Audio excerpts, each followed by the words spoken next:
Good afternoon guys. By the way, ako po si Eduardo Malang Santiago, isang simple artist lang na sasabi ko siguro God's given talent tayo.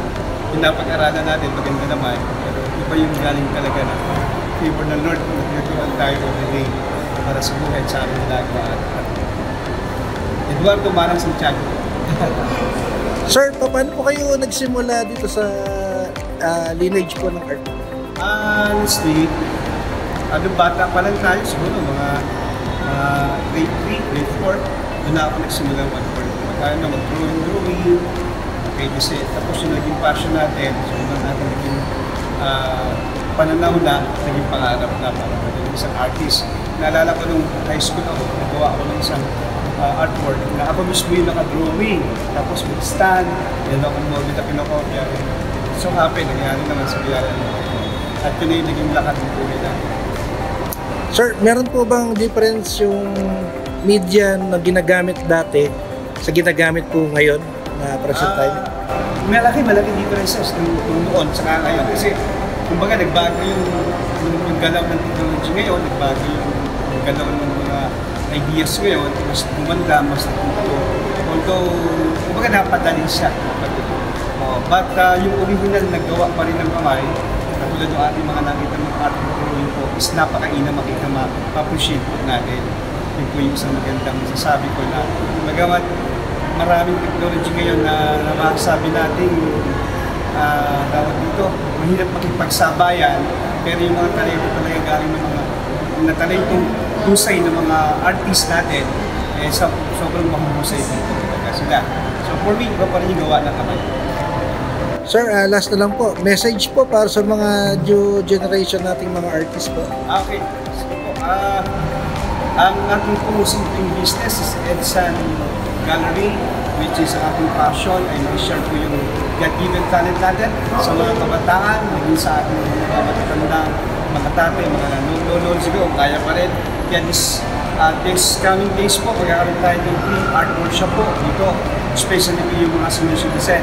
Kaya kung malapit po tayo sa area, sa Baguio City, connect with us para makasama po kayo at yun po siguro. Because nakita ko doon yung life is beautiful and colorful na bigay ng Diyos sa atin. Kasi makulay ang buhay di ba? Pero pagkasama natin ang Lord, maayos naman dahil maayos talaga ang buhay. Sir, doon po sa mga gustong matuto po ng ganito po, ng visual arts po, saan po kayo pwedeng, Okay, meron tayong Facebook page, Edsan Santiago, Edsan Santiago, EDSAN Santiago po. Ito po yung nakaganon, ganun siya. Tapos pwede nyo kontakin, my phone number is 0948-163-1992. Dito po tayo sa Siyudad ng Baguio. So, yan po, kasama po natin si Sir Arnold na tubong Bulacan pero dito na po siya nag-stay sa Baguio. So ngayon po, dati pa po siyang artist pero ngayon po, yung kanyang work ay lalo pa niyang pinag-uhusay.